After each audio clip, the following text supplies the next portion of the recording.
outstanding and world-class vision and world-class this. I'm a real leadership geek, honestly. I've spent my whole career reading books and chatting to people. I just find the whole thing and the announcement, the way it's been announced, bizarre. If you could move away from a model where teachers are so intensely focused.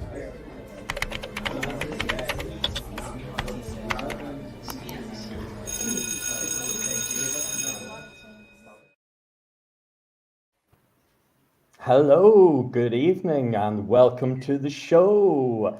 With me this evening, we've got Lucy. How are you, Lucy? I'm good, thanks, Paul. How are you doing?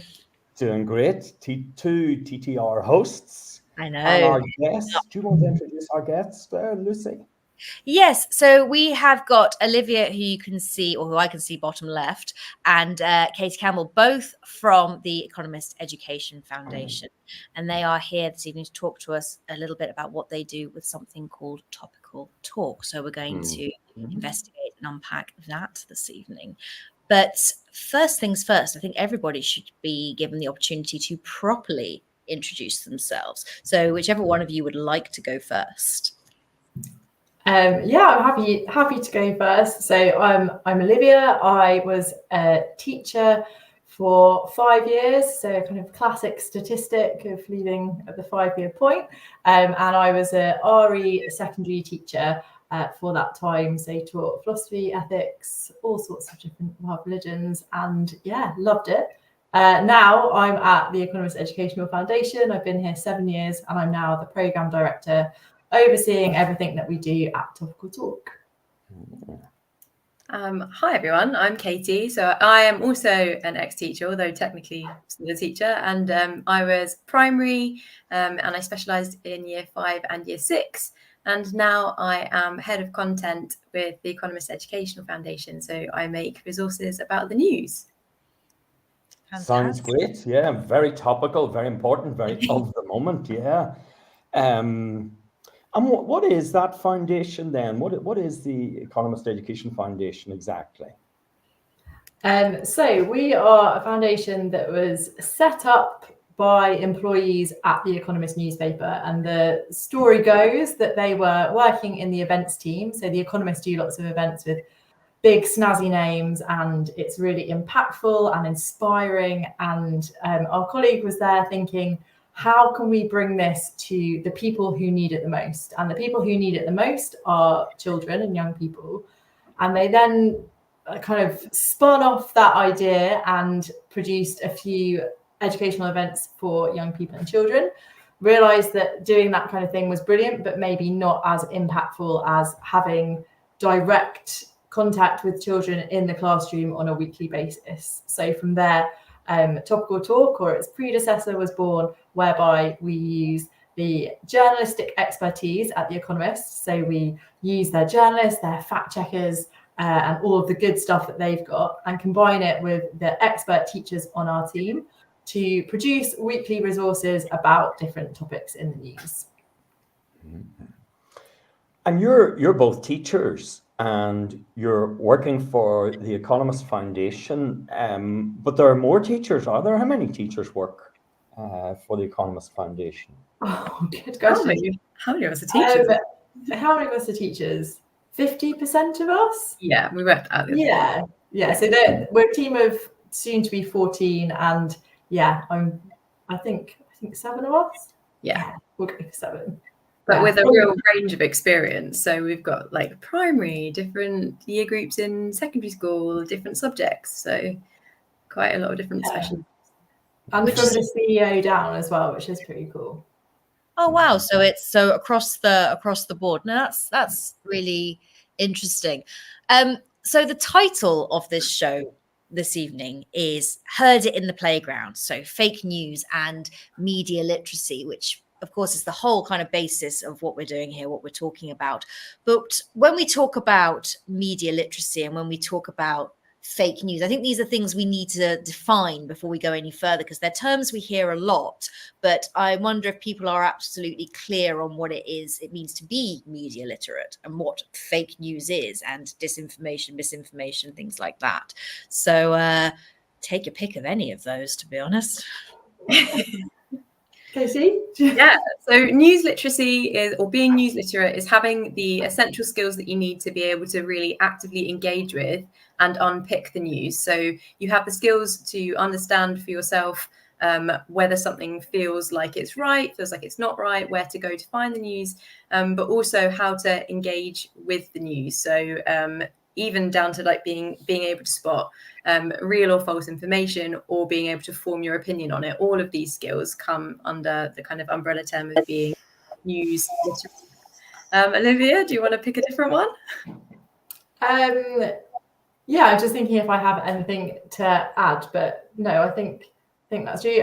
Fake news for the young people, we put it into two different types of fake news. So there's misinformation and disinformation.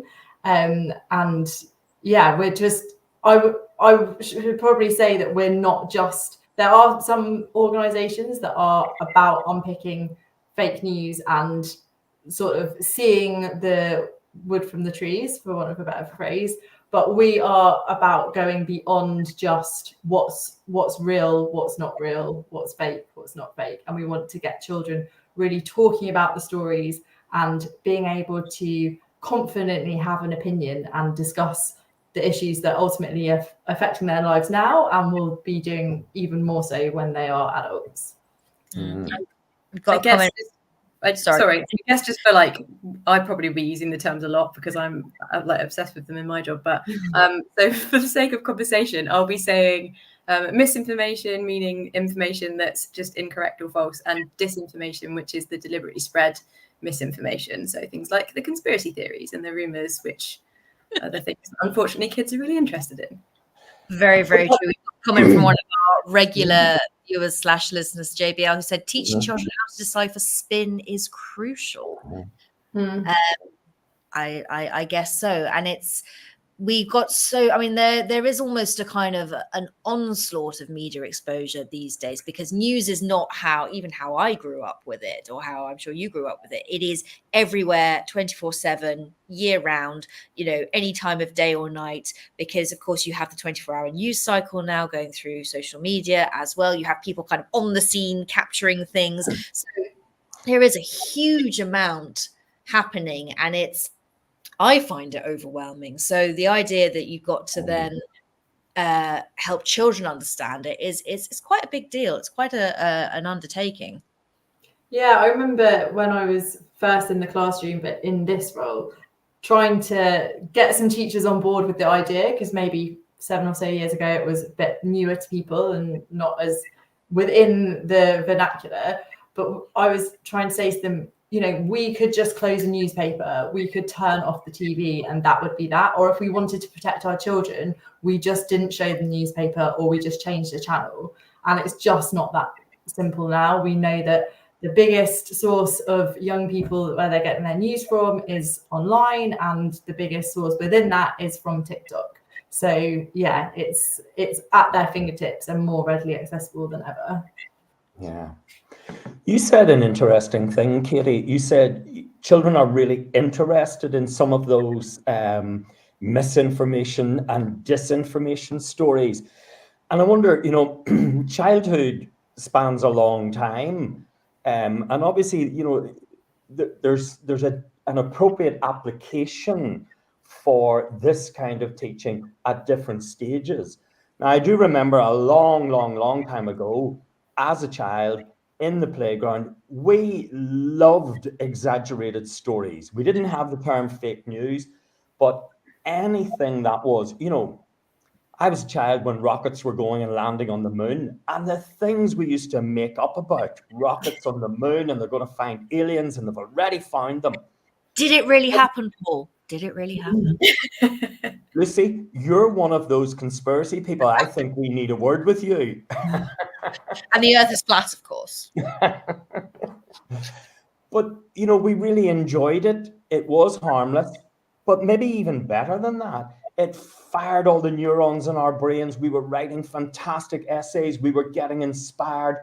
There's maybe an argument that Elon Musk wouldn't be who he is if he didn't have those kind of inspirational thoughts and ideas.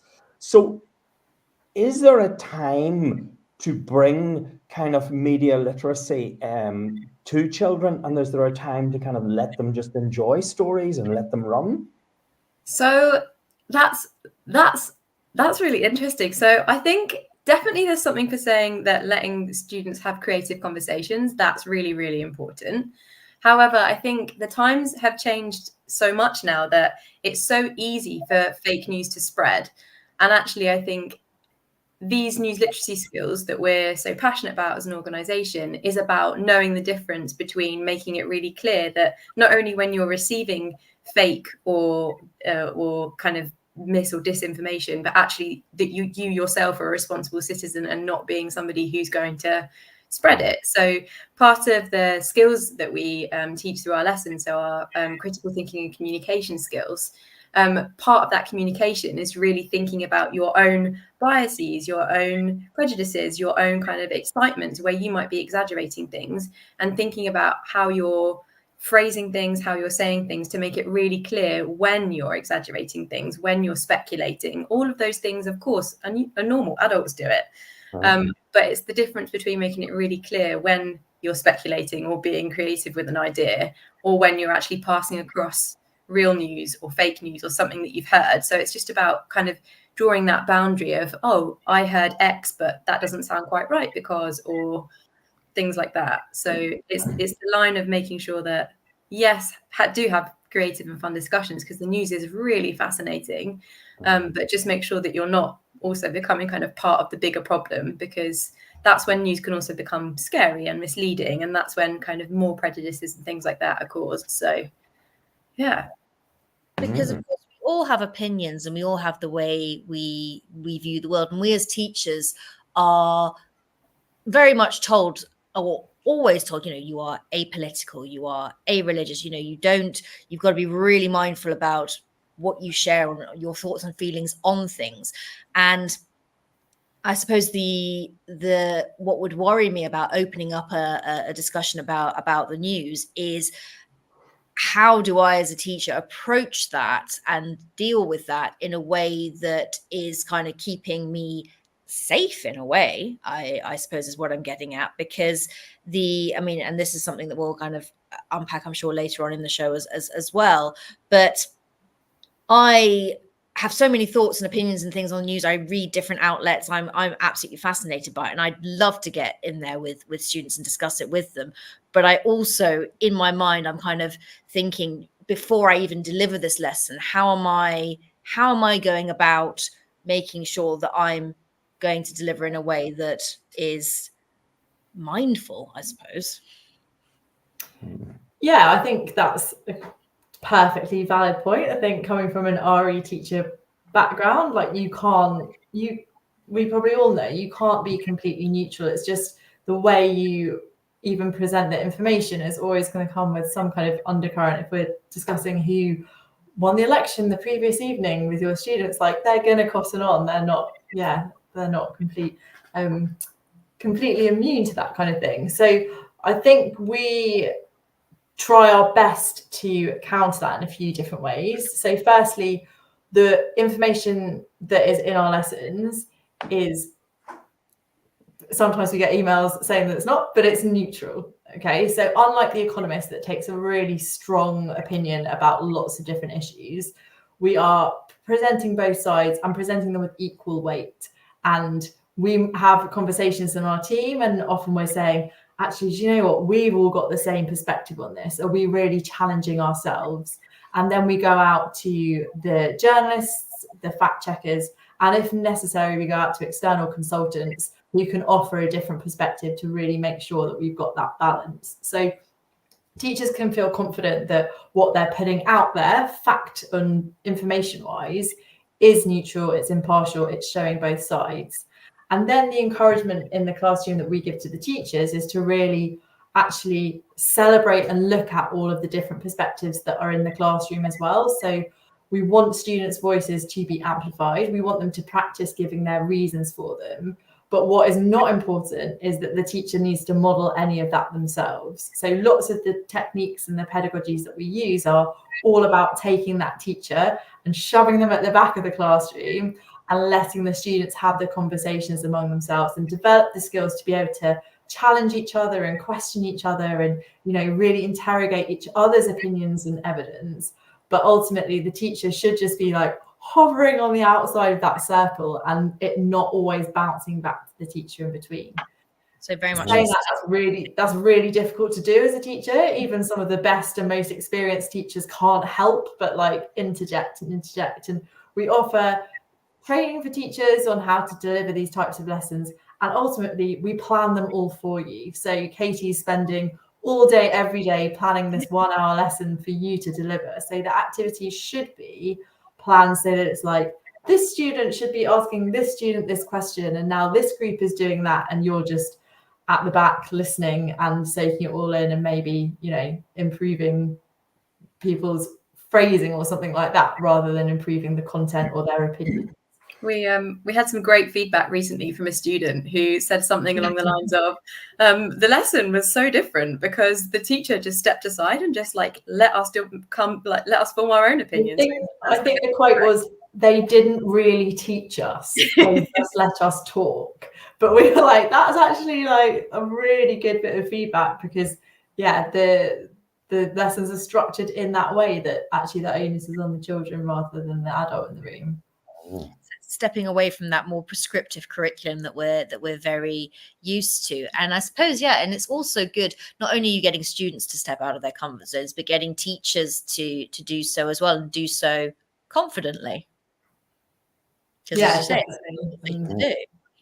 Yeah, and we try and put in like transferable pedagogies as well. So in using these lessons, it's also kind of just a nice bit of training in that it brings the playground into your lessons. It makes things more child-led. So we encourage stealing, magpieing, as it's known in the biz, isn't it? Yeah. Is it still magpieing? Yeah. So what are some of the things then that children are hearing in the playground? Can we get some examples? Yeah, so unfortunately, the things that are heard in the playground are going to be those types of news or those news stories that are going to be the ones that are most interesting to share on TikTok, or the ones that grab attention. And usually those reasons are not the best reason to share news. So it's because something might be frightening or worrying or scary, or misunderstood. Or it might be something that's a conspiracy theory, so something that feels really exciting and different. And unfortunately, as I said, those are the types of news which are being spread in a really kind of uncontained way through playgrounds, because of the nature of the fact that they're not factual, they can't be backed up. So every time it's spread, they can be creatively, as you said, added to or tweaked. And that is exciting. So I think there's that side of it, but then there's also the side of the news that really affects these students that they're worried about. So real big issues like climate change, like conflict. We've all taught in classes of students who have had previous experience of things like conflict, or who have family in areas that are experiencing conflict, or maybe in that themselves, depending on where we are in the world. So I think it's really important to approach these issues in the classroom in a way that students feel safe and welcome to talk about it, rather than just let these things kind of run wild in the playground, either in a direction that causes kind of fear or worry or anxiety, or creativity, as we called it earlier.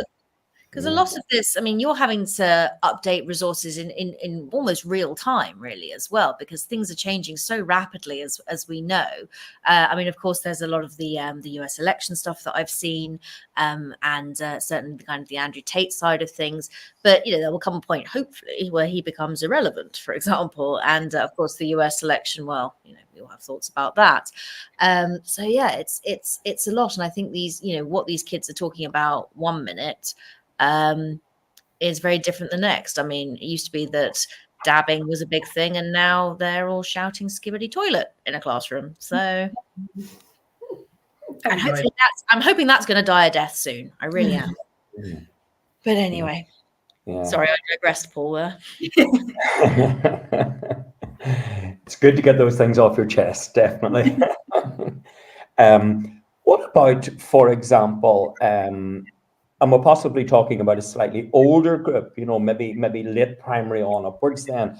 What about the likes of Andrew Tate and just that incredible influence that he is able to wield and so on? I mean, should that actually be brought into our classrooms? You know, Margaret Thatcher used to famously talk about, Republican politicians in the 70s, 80s, take the oxygen from them. They had to broadcast with no sound. They weren't allowed to speak. And to an extent, it worked. People couldn't hear what they said. If we're bringing in Andrew Tate, are we not introducing him and his theories, philosophies, and all of that to people who know nothing about it and are unlikely to ever encounter anything about him? Really good point. And a few years ago, we did a live one-day event where we produced a fictional scenario based on real news stories, which got students to discuss whether or not it was a famous person should be allowed to give a lecture at a university, having made racist remarks in the past.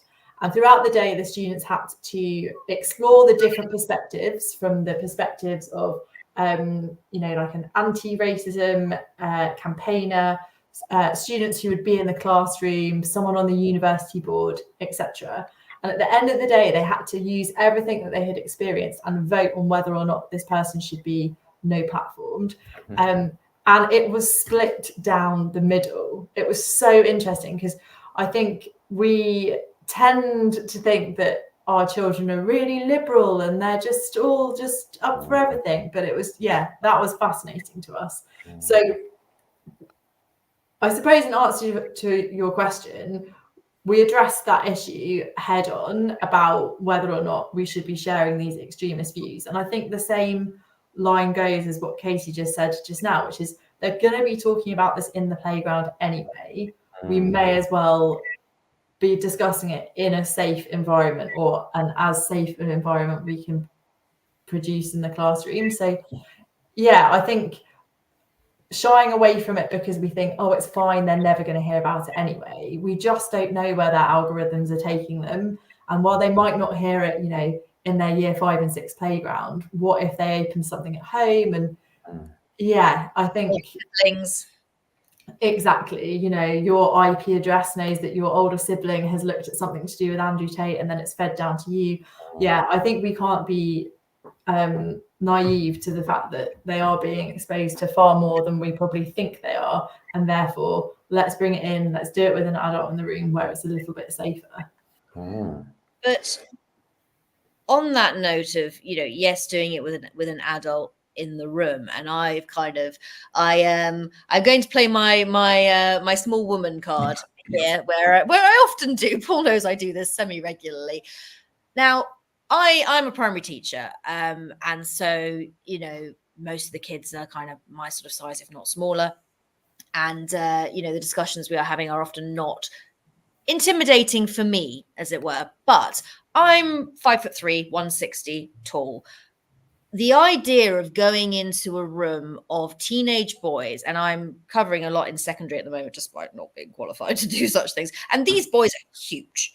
And I wonder, kind of, for me, I mean, maybe it's because I'm not a secondary teacher, but the idea of walking into a room and opening up a discussion about misogyny, about topics that I, as a teacher, would find difficult with a group of lads, I'd kind of want the assurance that again, the material that I'm delivering is not going to kind of backfire on me in any way. But as you've said, you design these lessons in a way that ensures that does not happen, and that's more facilitated.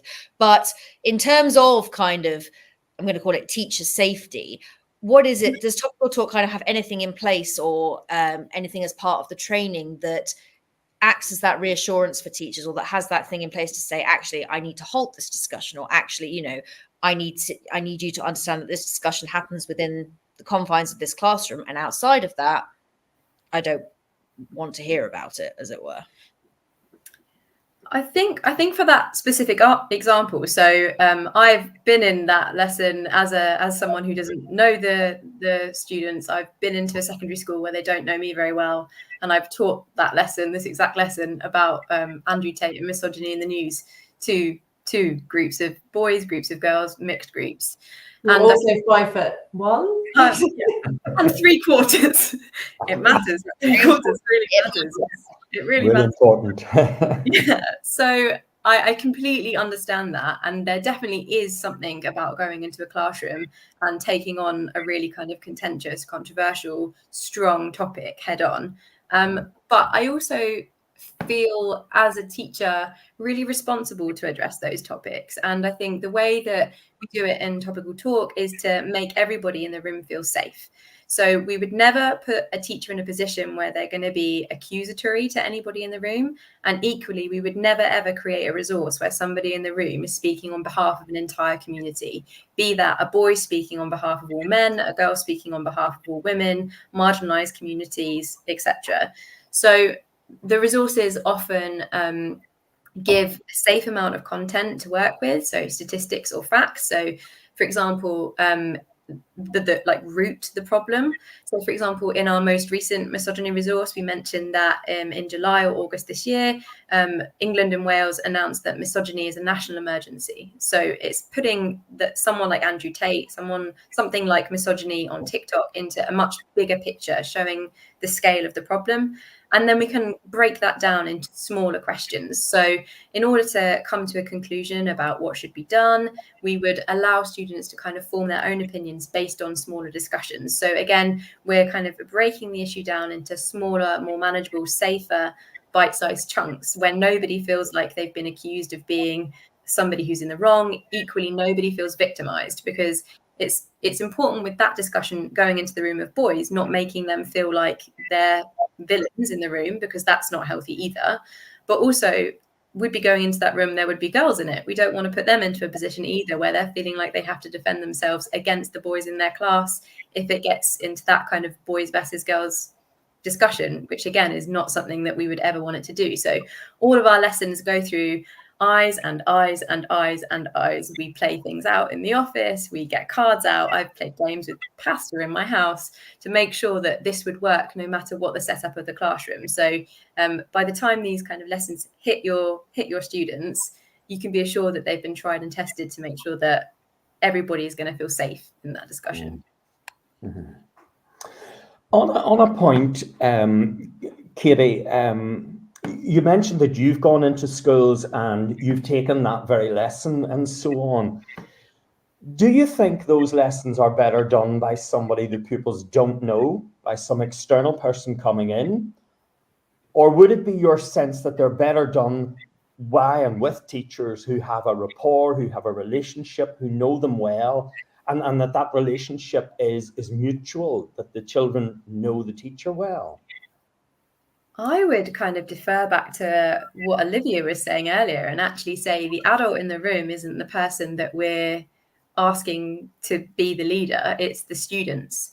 So again, we try and make things as clear as we can so that anybody could come in that room, take that lesson without loads of prior reading, without prior knowledge, and they could run that with a group of students that they either have a relationship with or that they don't, because we will always put the emphasis back on what the students are thinking, and ask the teacher to quite literally sometimes step out of the circle, things like that. But can I ask you then, so, I mean, children will be children, and hormonal teenage boys will be hormonal teenage boys. Now, they really will, and no matter how well your lessons are designed, in that half hour or in that hour, you have no way of predicting how that's really going to go.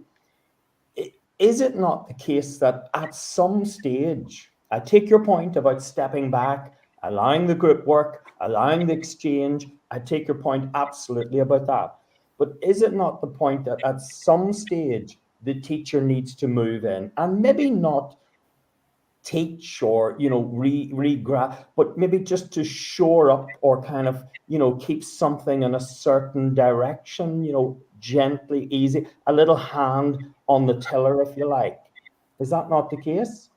Yeah, I want to answer your question because to the first question about is it better for someone who knows the students or not, we get feedback all the time from teachers who teach topical talk regularly, and they say I've got to know my students really differently in topical talk lessons. You know, we're having conversations that I otherwise wouldn't be having with them, and I've actually got to know them as people. So that's one thing. And also feedback that's like, this is the lesson that feels a bit different and it's got a different atmosphere in it. The children come in knowing they're doing topical talk. And yeah, there's just maybe like everyone's guard is a little bit down. So I think that's one of the advantages of if you can carve out time to do this on a weekly basis, you can create this, you know, all singing, all dancing, lovely classroom where people are in the same routines. But yeah, I think your regular teacher is the best person to have those kinds of relationships with, because yeah, you know your students the best and you are the expert in the room. And I think that kind of answers your second question, Paul. Like, yes, sometimes things are going to escalate or get out of hand, or one child is going to feel like they're being victimized. We can't do the whole thing for you. Okay, we're planning these lessons for thousands of teachers around the world. Ultimately, you're the expert in your room and you know your kids the best. So yes, we're not saying like you have to follow it to the T. Even the best designed lesson in the world needs to be taken and owned by you in that setting. And I mean, you know, if you have two classes, the class you have on, you know, Wednesday morning at 11 o'clock, that lesson could go very differently at 2 o'clock with a different group. You know, absolutely, yeah. Yes, I do think so. I was involved in some research about RSE, as we call it in Northern Ireland, relationship sexuality education. And I do remember that the students did say that their preference was they wanted to learn their sex education first and foremost from their parents, but teachers were second. And quite high up on that kind of you know, list of who they wanted to learn from. It's very interesting, yeah. And you know, and Lucy, I'm hogging the show here. I mean, don't be afraid to. No. You crack on. I will butt in if I feel I need to. Can I be really clear then? Just can we be really clear on when, how, and what point a teacher kind of stops kind of being back against the wall and moves in, and kind of what does a teacher then do? I'm thinking of this like from my own experience in the classroom. Again, I'm 5'3" and I taught in a secondary boys' school, and yeah, I have had to step into those conversations before. And I think thinking about it with my topical talk hat on, it would be if the language became inflammatory, if a child in the room felt victimized. You know, we would hope that you had set up the boundaries in your classroom of having respectful conversations, and you had your own ground rules. And if those were being broken or going against, that's your point to come in. If you hear children, you know, repeating information that you know is incorrect, you don't have to sit there at the back and nod and go, No, if a child's saying something that is factually incorrect, you should be challenging them on that. That's absolutely fine. So I think, I'm much more reassured to hear that. Yeah, those are probably the two paths I would say. I'd say if the information they're espousing is not correct, challenge them. And if they're making someone else in the room feel like rubbish, they need to be challenged and brought into line with your school policy and ethos and everything like that. It's not like all the rules are out the window. No, I think my point about teacher step back was just the teacher doesn't have to be the one that has all the answers and all the knowledge like you would in another subject. So usually you lead, you instruct with the knowledge, with the kind of angle of the knowledge that you want to get across, and you have to have a good background in that to be the person that answers the questions. But with this, you can leave those kinds of discussions with the students, but of course always make sure it's a safe and respectful environment. My last question for a moment, and then I'm going to take a little break here. Olivia, you did say that you got feedback from pupils, you feedback from teachers as well. I absolutely agree with you. It's a very different approach to teaching for some teachers who rely a lot on knowledge, rely a lot on books, rely a lot on texts, Modeling. maybe some skills and so on. But what we're really in here is you're absolutely plunging into the area of personal and social development, which can be very frightening for teachers who like to rely on the facts, the knowledge, the PowerPoint, the books, the text, the homework, and so on and so forth. How do you encourage, how do you support, how do you get the courage to teachers to be able to do that?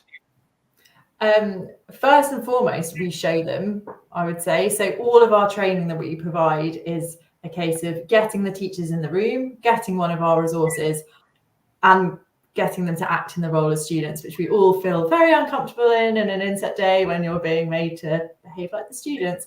But you workshop it. Exactly. So it's just the best way to do it. And it's interesting that you talk about those teachers who are really, not familiar with this type of teaching, because we work globally. At the moment, one of the most exciting things we're doing is working with a group of teachers in Lagos in Nigeria. This is completely new to their way of teaching, which, as you mentioned, is very didactic. It's from the front. And we have trained a trainer in Lagos to deliver training about topical talk and these types of pedagogies. And so far, it's going really well. And the teachers are very excited and receptive to it because it is something different.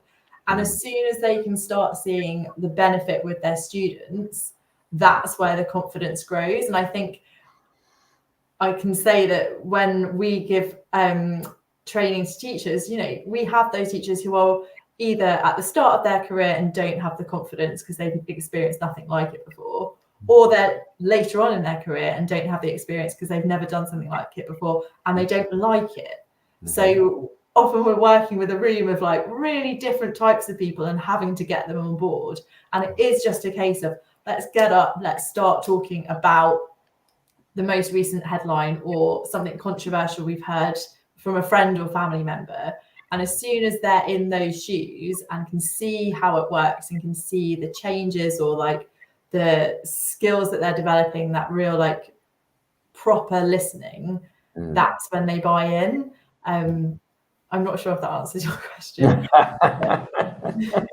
Yeah, I think it is difficult for some teachers, and maybe that's where, school management, individual mentors, and, individual school training and so on, maybe that's where important, that becomes important then.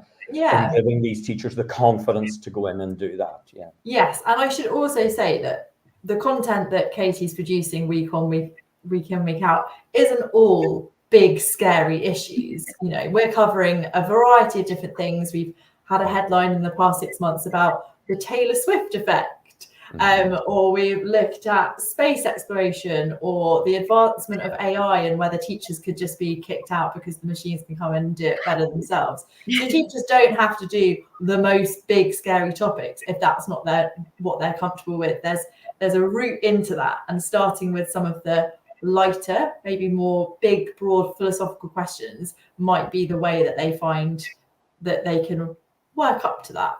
Yeah. I mean, you're talking about sort of setting up in Lagos. I mean, I've travelled and taught in India prior to now. I actually did it as part of my PGCE, again, very didactic, all of that.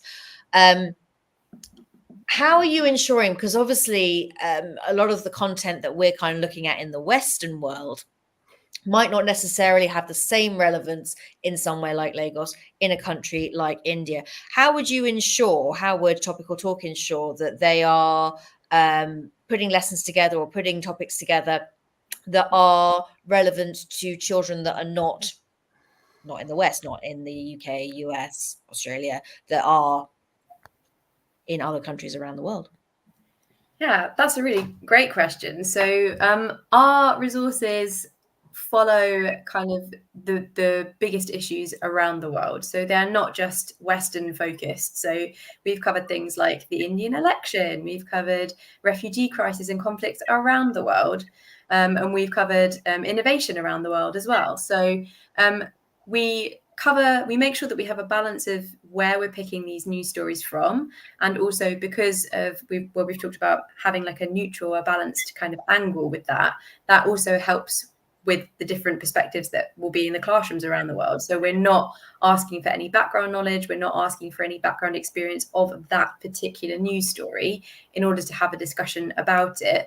Instead, we might focus on an interesting ethical dilemma or a philosophical question or a hard kind of this or that goes within a news story. So if we're talking about conflict, for example, sneak peek, we've got a resource coming out about the idea about should countries help or support other countries in times of conflict.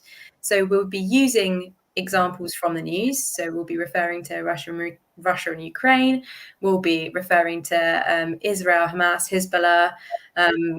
So lots of different global examples, but then we bring it back to the core question of should countries be supporting others during times of conflict. So again, students don't need background information of those particular conflict or lived experience of those particular conflict to be able to discuss that question at the level of depth that's appropriate for them. Yeah, Not sure if you've heard the news this evening, but maybe the Prime Minister should be in one or two of your classes. Into that, I think he was quite contentious today, and in some of his what he said. Sorry, Lucy, I interrupted you there. No, it's fine. No, I just think it's quite interesting because certainly just from my own experience of working in international school teaching English curriculum and sort of often doing battle with, you know, what's relevant. And the example I continually refer back to is I'm not going to teach Tudor kings and queens as much as it's part of I'm not going to teach that in Portugal. I changed the whole module and did it on Portuguese explorers instead because it was relevant. It was contextually, I can't even speak today, relevant to where we are and what we're doing. So for me, as I'm sure it is for you and for Topical Talk and for the foundation as well, it is important to ensure that there is that global perspective and that sort of international mindedness as well, because I think for a lot of students, it's sort of they don't really as much as we are, you know, the world is getting smaller, they're often not seeing past their sort of immediate surroundings, and so stories like this and news like this actually encourages and almost forces them into sort of stepping out of themselves and discussing things more widely. I just wanted to come back to something we were talking about, which was sort of the lesson facilitation itself, and sort of ensuring and setting up that safe space in the first place. I mean, you'd like to think, of course, these classrooms, you know, you as a teacher have certain protocol and things in your classrooms, but would you encourage sort of teachers before kind of launching into a topical talk session? Because I mean, you could do it and kind of see how it goes, but would you be encouraging teachers first to sort of have protocol or actually go through when they introduce it to students saying, right, this is the kind of thing we're going to do, these are my expectations, this is kind of, as much as I'm going to kind of be taking a step back, these are the kind of almost put a sort of, I mean, it sounds very primary school of me, but have a kind of charter in place to say, you know, when we run these sessions, this is the kind of approach I want you to have. Can I give you a word for it, Lucy? Would it be contract? Have a contract with the group? Yeah. Super question. Yeah. Yes, in short, we have on our in our resource library, we have a topical talk toolkit, which is quite a mouthful, but within that there are different guidance materials for teachers, and one of which is how to have sensitive discussions with young people. With, I think it's got 5 top tips in there. So yeah, starting with something like that is really important. As you said, laying out the boundaries and just saying like, this is what we're expecting from these types of lessons. Yeah, really, really important. But then having said that, we know teachers who've just been like, I'm going to teach this lesson on X, Y, Z and just give it a go and see how we get on. And maybe with some of the ones that are less controversial or sensitive, you might feel comfortable enough just to go for it, especially if you've got that really good relationship with your class. You can eat something to ease in. Maybe don't go for the Andrew Tate or the US election straight away. Maybe, Yeah. Yes. Yeah. Choose one of our economics and finance ones or something instead. Noted. And maybe just to extend, Lucy's question a bit, you've alluded to it quite a bit. Could you give us a kind of a detailed word picture of what a typical lesson would look like? What's the shape of it? How would it begin? How would it end? What happens? Where's the flow and the shape of it? Yeah, I think this is what I think about day in, day out. So it's a great question for you. So the first thing, tell us what you do all day, Katie. Yeah, it's the best job in the world.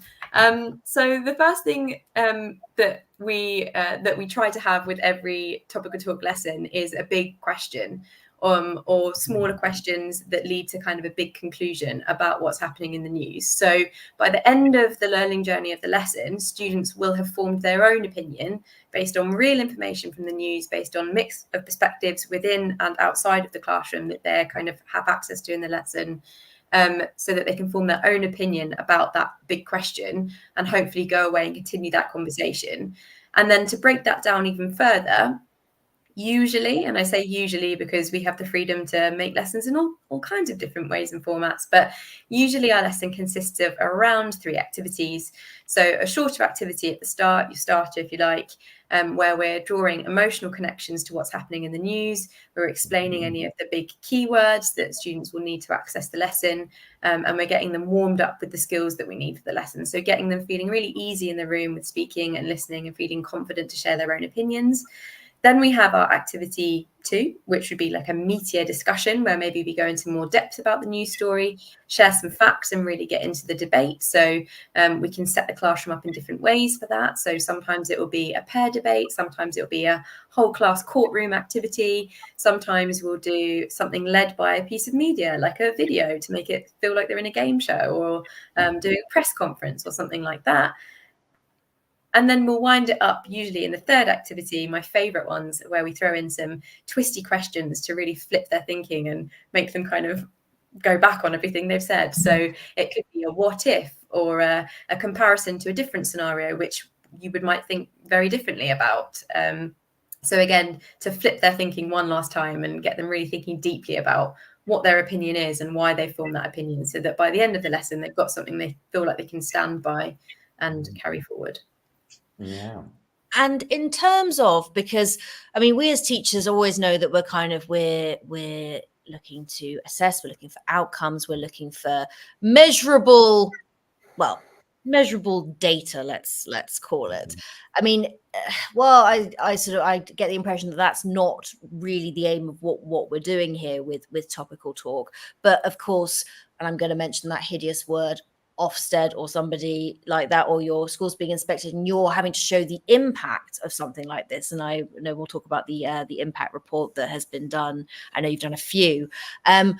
How would teachers go about showing the impact of this, or showing what children are getting out of this? So I feel like we're just answering all of your questions being like, no, we can do that, we can do that, we can do that. Well, we really can do that. So we are really fortunate to be a skills builder level 4 example, which means that we have worked with Skills Builder and their universal framework of the skills that they believe are essential skills in school and work and life. They have 8 skills. We focus on 4 of those within all of our lessons. So as Katie mentioned before, there's a critical thinking pair, which are problem solving and creativity, and then a communication pair, which is speaking and listening. So all of our lessons are focusing in on one of those skills. Within those skills, there are steps of progress, which I'm sure you all have used all different kinds of frameworks, but Skills Builder have done their research over 15 years to have something that's really robust and measurable. And throughout the topical talk lessons, we track which skills we're covering. We think about what types of topics would lend themselves to which skills in particular. And over time, teachers can track the progress. So they can do a whole class baseline assessment and end of project assessment, be that after 6 weeks or 6 months or a year of taking part. And what is very exciting is that students who take part regularly in topical talk lessons can make up to 7 times more progress in those 4 skills than students who are not taking part in the lessons. So we have a robust framework to work with, which we're really fortunate to be able to tag on to Skills Builder and use their resources. And yeah, we know, we've seen it time and time again, we know that it works. Okay, yeah. Are there not a lot more than 4 skills required for media literacy? Yeah, there are so many skills needed. Yeah. I think Katie's answer at the start of the lesson at the start of the conversation that said, you know, we need to I think you and I are getting detention, Lucy. I think we're in trouble. be able to know like how to unpick stories or see fact from fiction. All of those are part of your media literacy toolkit for sure. But I suppose we can't do all of these things in all of the lessons all of the time and measure them. So we've chosen to focus quite tightly on those 4 skills, knowing that they come up time and time again. And I suppose the other things are being weaved in the background or happening when you do topical talk lessons repeatedly, but they're not necessarily the ones that we're tracking. But they are the ones that when we do case studies on schools or interview teachers, they're the types of things that our teachers just come out with randomly, like, oh, my kids are so much better at actually listening to each other and not jumping in, for example, or my students are so much better at challenging each other on the sources that they are using to support their arguments. So I suppose, yeah, we can't measure it all. We've chosen what we do measure, but we know anecdotally that we have so many other things happening alongside. Just a nice note there from admin saying we've hit 1,000 live viewers on all platforms. So go. I know we were talking at the start about kind of the viewership that we get, and I said to you that this would do well because it piques a lot of people's interest. A question that I probably should have asked earlier on. All this is great, and you know, I feel like we've fired sort of questions about you about how the lessons work, what you can get out of them, what you can measure, all the kind of teachery questions. And I feel like this is another teachery question that will probably get a lot of moans and groans, but it bears asking. We have, whether it's primary or secondary, timetables that are rammed, chock-a-block, full packed, you know, things are getting sacrificed, we're losing things. In your sort of ideal world, if you like, in this ideal, lovely, hippie world that I inhabit, where do you see topical talk fitting? Do you see it maybe replacing something, dare I say, like PSHE? Do you see it forming part of English lessons? I know Paul's pulling faces at me. Where do you see it? Because these lessons take time to facilitate them and do them well. This is not just something that you can kind of do in your registration time. It's not a 10-minute sort of quick check-in, how you're doing, you know, oh, did you see this on the news last night? There is, as much as it's planned for you and it's there to go, I wouldn't want to sort of half do it. I'd want to do it properly. But my struggle with it is, where am I putting it? That's everyone's struggle with this. I will talk from the experience that we've had. So you're absolutely right. People come to our resources and they're like, love it, but when? And we have to think of all of these creative answers for them. And we can say that we want this to be carved out as an hour and a half every week that every year group is doing, and we want that happening throughout the year. We know realistically that until there is a huge overhaul of our curriculum, that's not going to happen. So in the meantime, how can we make it work? So examples that we've had before have been of English teachers saying, okay, I'm not going to teach it every week, but I'm going to teach it every lesson for a week at the end of a term. and take 5 hours across the week with my class and just teach topical talk. We've had schools where they think, right, PSHE day, we're just going to do topical talk all day that culminates in one big year group wide debate on a particular issue. We've had the group I mentioned to you in Lagos in Nigeria. They have taken all of the resources from the back catalogue that are about sustainability and climate, and they've carved their own little curriculum about those topics, and they're teaching those over the course of a half term. We have had primary schools where they just have an afternoon a week where they teach topical talk, and it's their favourite afternoon of the week, and everyone fights over who is allowed to take that lesson.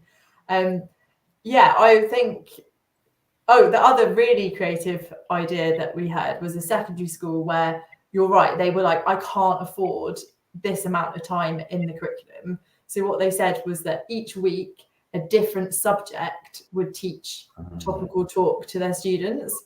And I loved that because I thought it was really great exposure for the teachers to be able to dip in and out of it. And also then the students aren't losing out too much on their other subjects if it's dotted around the place. Obviously requires like good communication and joined up thinking across your staff. But that's one way to do it. So Dream World is every week for 90 minutes and you've got your Wednesday afternoon to do it rather than PE.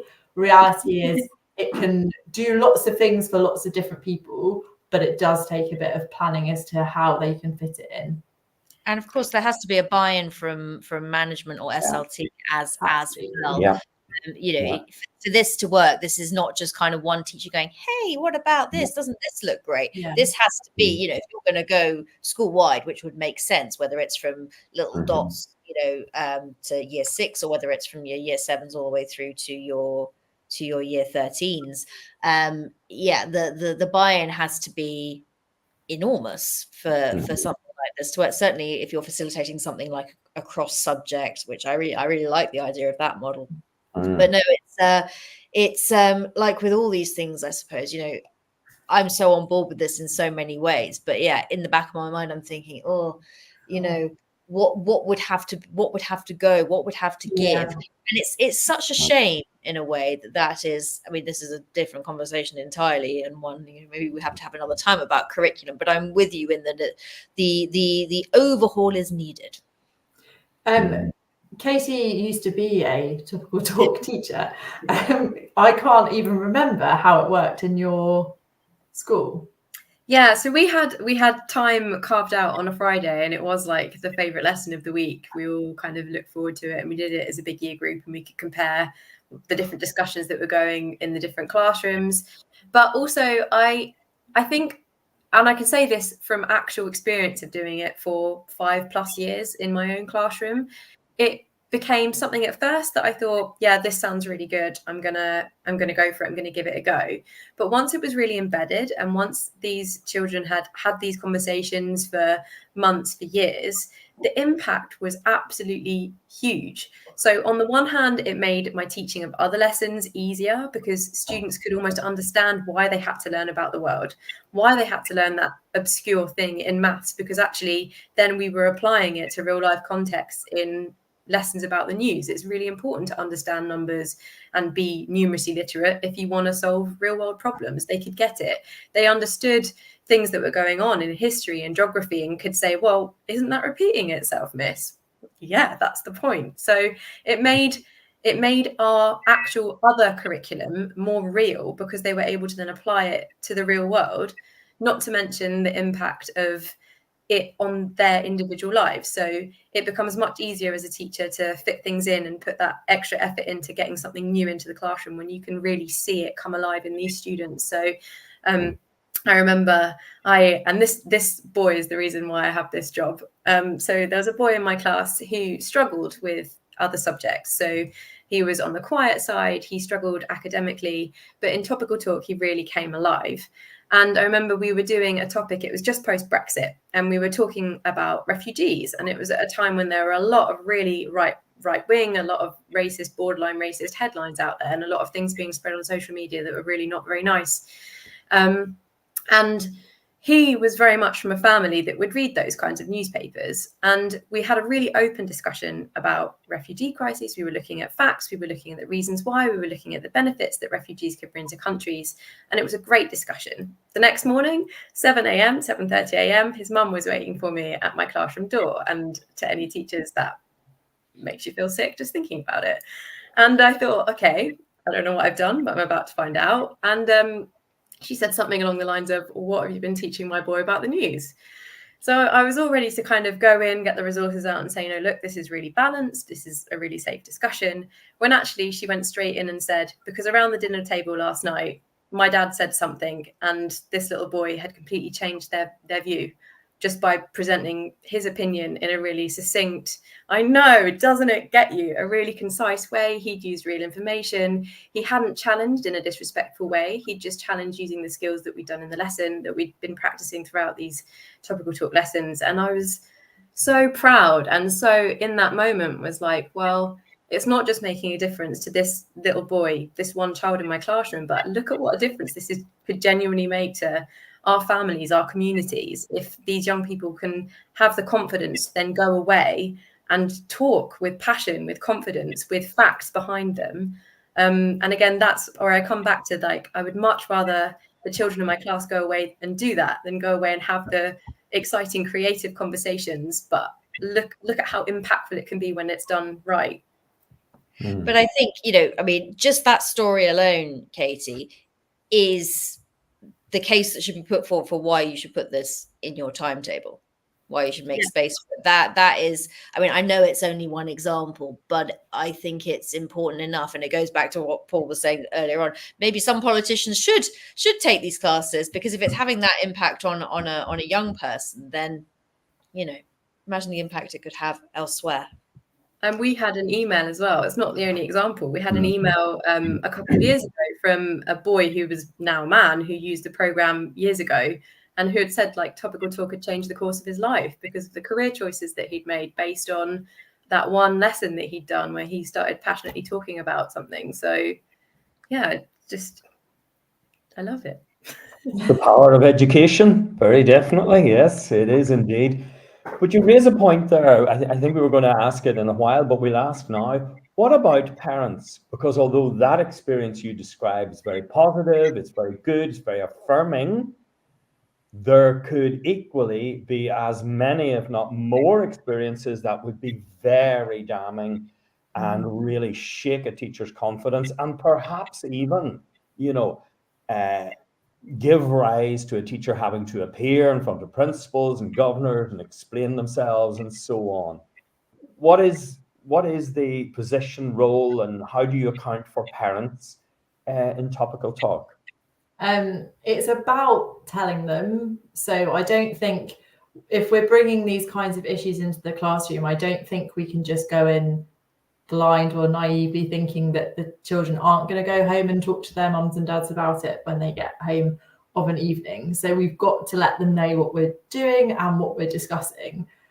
That's obviously easier said than done, but you can definitely share the website with the parents. So all of the resources are online, they're free to access, and you don't have to be a teacher to sign up to get an account. You can be a parent, you can be other. It doesn't matter. So that's the first thing you can say. These are the resources I'm using. Please have a look through them. If you have concerns, bring them to me.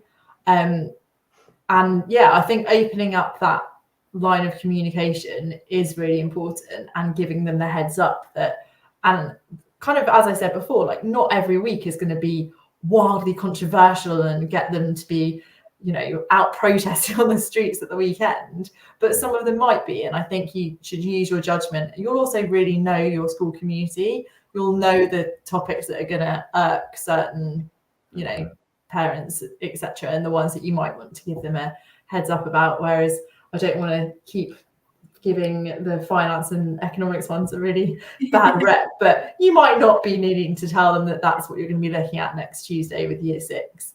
So I think getting them on board too. So I take your point about informing parents, and I do agree, when they know what's coming up, they're much less likely to be reactive. You still might get a response from them, but it's a lot less likely to be a reactive one. And here in Northern Ireland, you know, when we do things like relationships and sexuality, we have a statutory obligation to let parents know a minimum of a fortnight in advance that that's coming up. But interestingly, in Northern Ireland, parents have the right to opt out. Could you see a case where parents would say, I don't want my child in that particular topical talk lesson? It's a really, really good point you pose there, because in the first training session that I delivered to teachers in like the first week of being in this job, I had a head teacher who was head of a Catholic primary school, and we were doing a series of 6 lessons about Russia and human rights. And she said, there is no way that my children are going to be able to be in this lesson learning about LGBTQ plus relationships and rights and things like that. And I think they'll want to withdraw. And I had to be like, that's a bit of a curveball. I wasn't expecting you to say that. But I think I'd just go for the same line as I went with having been an RE teacher, which is your children are not going to, if they're not in the room, it's the same as what we were saying earlier on. The conversation is going to be had outside of the classroom. They're going to happen in the playground. Would you not prefer your child to be in a safe environment to discuss this, where it's neutral and we're presenting them with the facts and we're giving them the opportunity to share their views and hear from their peers? Because if we you know, put cotton wool around them and we don't let them get the skills now, then we run the risk later on when they're off in the playground to be being exposed to really extremist views. And that's where the concern and the worry should be placed, rather than what's happening in the classroom. So I managed to talk the head teacher around eventually, and they had some fantastic discussions as a result of it, because they fed back to us. But I think it's all about that that fear factor, isn't it? It's like fear of the unknown. There are real risks for teachers and for schools, but, you know, I mean, you know, as Lucy kind of said yesterday, we live in a global, not yesterday, as Lucy said earlier, you know, we do live in a global world. Social media, phones and all make it very small. I mean, the world is in your palm and so on. But nonetheless, you know, our day-to-day existence is very parochial. And schools, you know, they can survive or die on the opinion of the parents in that local community. A lot of parents who can decide, you know, I'm taking my children out of there and they're going to the school down the road. 40 children out of a school is a huge dent to a school, and it means, you know, redundancies or whatever. And I mean, I just think, you know, you do have Catholic schools, you have other kinds of denominations and so on. They have beliefs, they're founded in religion, they're historical, they go back centuries and millennia and so on. And these people are very committed to, you know, their beliefs and so on. Do you accept that, you know, teaching these things can be high risk for a school and its management and its future? Yeah, absolutely. And I don't think we're in the position to push this on schools where it's not right. So as I said, we work globally. There are some schools in different parts of the world, and especially in the Middle East, where they say we can't teach this topic. And the teachers are best placed. We are a third-party organization. We're not going to be some draconian authority to come in and say you must be doing this on a weekly basis. I think it goes back to what I said before. The teachers are the experts in the room. You've got to make the judgment call. We can only encourage and want to foster really good habits of getting into these kinds of conversations. But if you think that 40 parents are going to take their kids out of your lesson if you teach it, then that's probably not in their children or the school's best interests. Mm-hmm. But as you say, there's a variety of resources, isn't there? So maybe there are.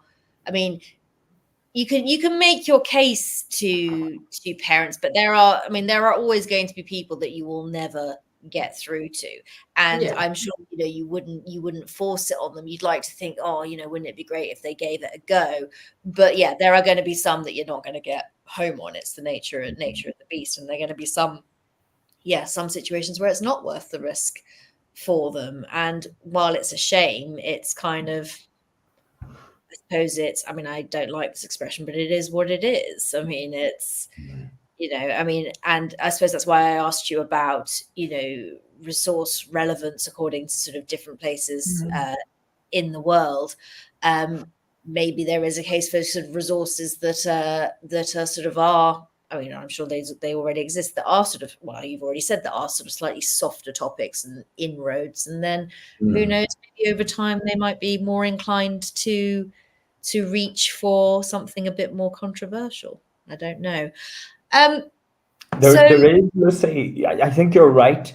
There is something of that confidence and trust building that goes on. And I think you start, you know, the thin end of the wedge, and it grows. And not only do teachers and pupils grow in confidence, but the community grows in confidence that school is able to tackle controversial issues. They're able to do it well. And you get great examples like the one Katie said earlier about what happens at the dinner table in an evening, and the parent comes in the next morning. But I also think cluing parents in is so important. And we talk about this a lot on Teachers Talk Radio, and about how, since certainly in the wake of COVID, the kind of the breakdown in communication that has happened between schools and communities, schools and schools and parents.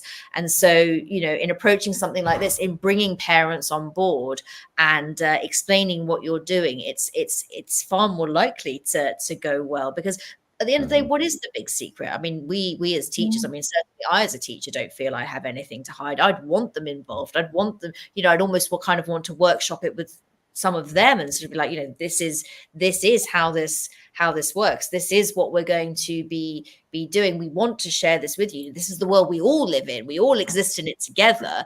So why not, you know, I invite you to kind of almost come on this journey with us. And I think that, or I'd like to hope that a lot more of them would be receptive to that, because they're being included.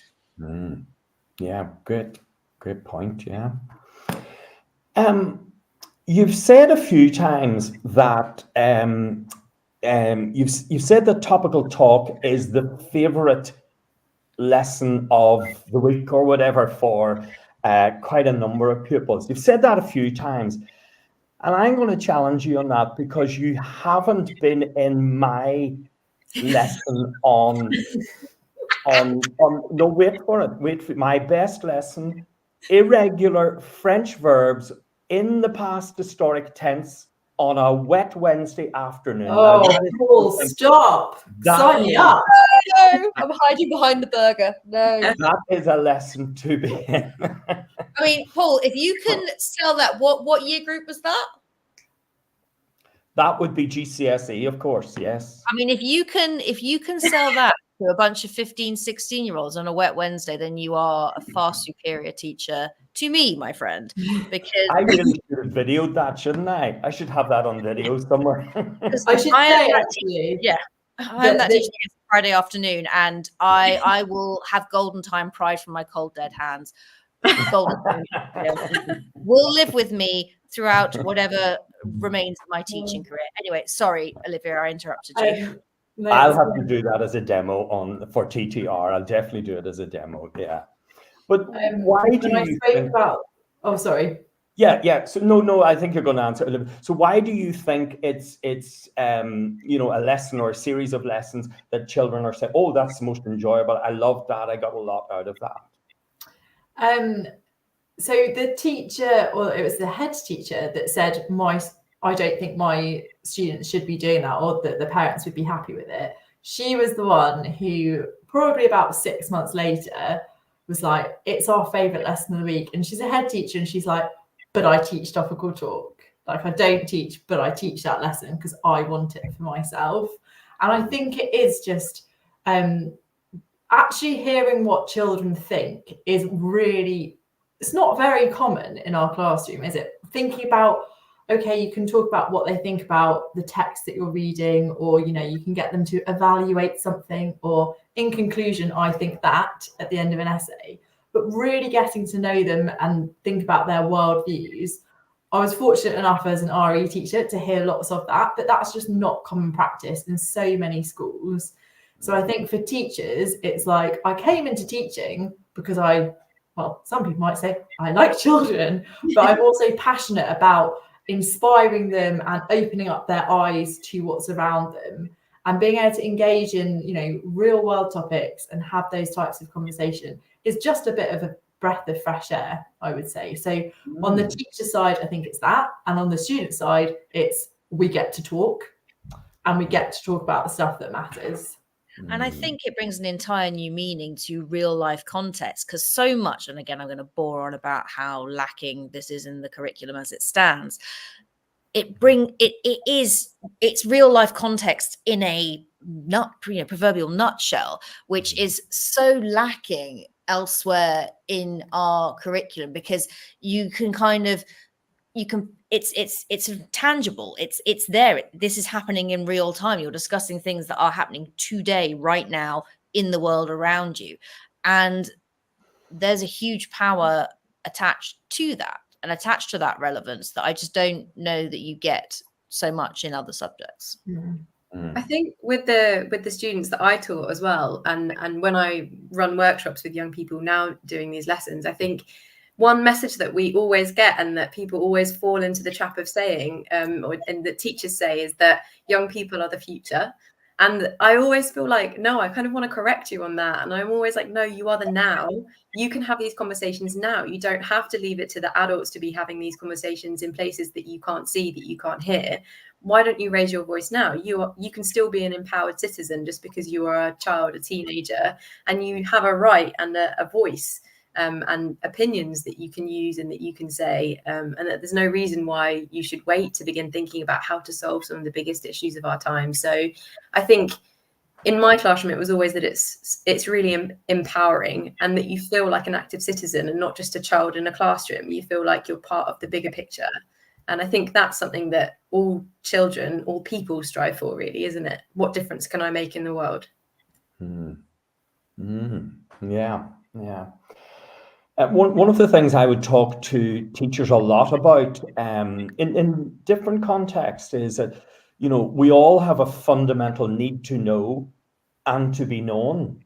It's a very fundamental need. Now, in traditional schools and teaching and curricula, it's actually not there. And I spent a lot of time over many years trying to get it into schools through pastoral care, through personal development, through social education and so on.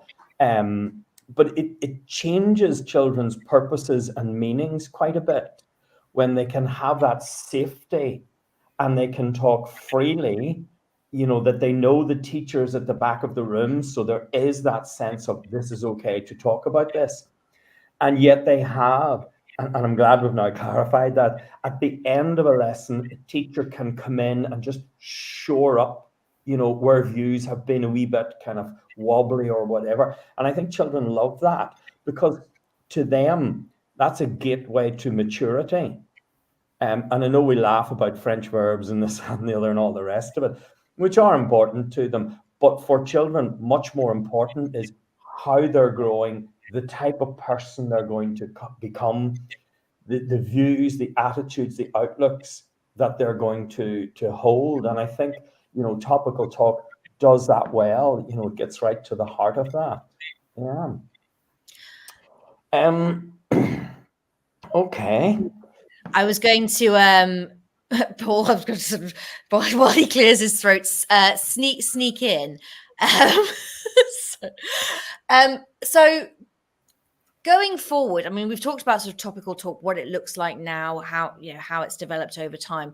But I mean, as we're sort of creeping towards the end of this show, I suppose what I want to know is, what does the future hold? Like, where are you going with this? Because it's exciting now as it stands, and I've learned so much from this, and I think it's great. But surely you're kind of jumping at the bit. There's got to be more. There's got to be kind of next steps, and I'm excited to know what they are. Yeah. Yeah, we have big aspirational goals, which are just around the corner if looking at the calendar. So by 2026, we want to be reaching 1 million children every week. So yeah, that's a big number. We want to be in classrooms, and I suppose the goal is that we'd be a household name. I don't know how many households will be, reading off the Economist Educational Foundation. But what we want is for teachers to think, this amazing or big thing has happened in the news. I need to tell my kids about it. How am I going to do that? Or where am I going to go? I go to Topical Talk. So yeah, we want to be reaching 1 million children in 2026. And yeah, we know that the need is there, and now it's just a case of getting our resources out there more widely. Mm-hmm. That's interesting. I think that. Sorry, Lucy, go ahead. No, go ahead. I was just going to say, are resources available in multiple languages yet?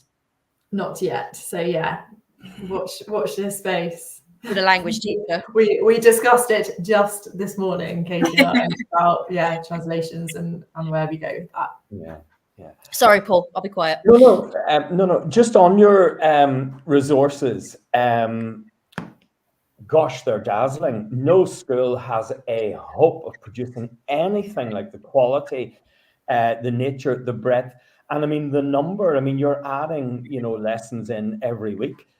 Can you just tell us a little bit about where teachers and, as you say, parents and others can access your materials, what they look like, and the kind of the shape, the quality, and the nature of them?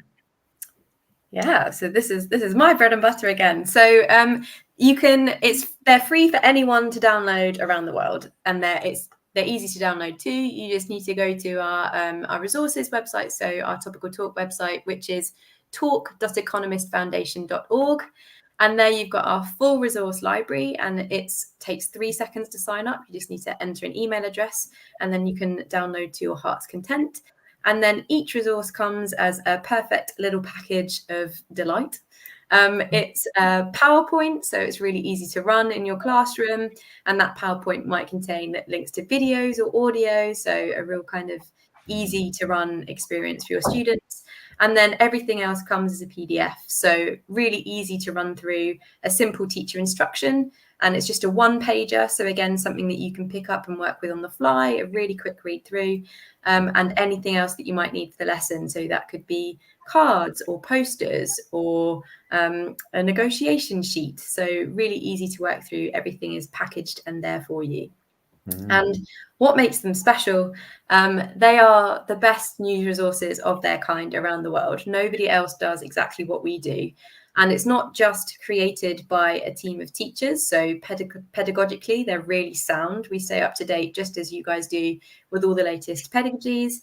But also they're fact-checked and edited by the senior editors and fact-checkers at the Economist newspaper. So everything that we make goes through the same editorial system as the Economist newspaper. So you can trust what you're teaching is factually correct, up to date, and, well, I keep using the word, but safe to teach your students. And I do mean this in the best kind of a way. What is in this for the Economist newspaper? Why are they doing this? Great question. So we're an independent charity, so we sit kind of within their wider business group, but we are not money making for them. Why do they do it? It's what drives the journalists. The journalists are journalists because they want people to know and understand about the world. And that's ultimately the same mission for the foundation too. So although the Economist newspaper is not making any money out of us, it's great for their journalists to have something at the end of their day that they feel really actually benefits an important audience. So for example, at 6 p.m. when Katie sends a resource to one of the senior editors and says, can you give this a proofread, please? Or I need your opinion on X, Y, and Z. For them, it's like the thing that really excites them and gets them fired up. So although I don't think we're necessarily we're not raking in the money for The Economist, it's not doing their brand any harm, and it gets their employees really excited about the thing that drives them the most.